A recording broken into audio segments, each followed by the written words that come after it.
Are we going to see any film adaptation of your work? The Parker books have been optioned by a TV company. I think they'll be very difficult to film, in part because so much of them is internal. So much of those earlier books is everything is seen through Parker's eyes, and we spend a lot of time in his head. And it's very hard to put those things on the screen. And I get annoyed sometimes. I will pick up a novel and think, this is a screenplay. This is somebody pitching for television or film. And my books are paced as books. They're paced to be read. But there was this film, The New Daughter, that was based on a short story of yours. The process of filming a short story is very different because what you're giving them is the seed, kind of only a couple of instances, and then they expand that into a film.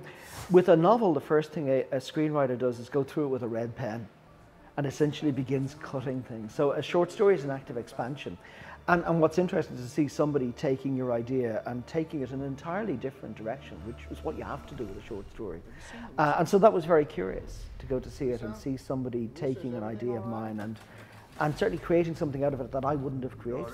It was really interesting. I like the film. I think it's an odd little horror film. It did show me demonstrate the difference between Americans and Europeans, though. The New Daughter is a book about fairies, a story about fairies. It's about a man who takes his daughter to live in a house beside what we would have as a fairy mound. I think it's something similar in Greece, these mounds that may be the homes for supernatural creatures, and in Ireland we call them fairy forts or fairy mounds. And when they filmed it in America, they were showing me around the set and they said, here's the house and here's the mound. And then they said, here are the monsters. And I remember thinking, but my story didn't have any monsters in it. You didn't even see the fairies. Your new daughter.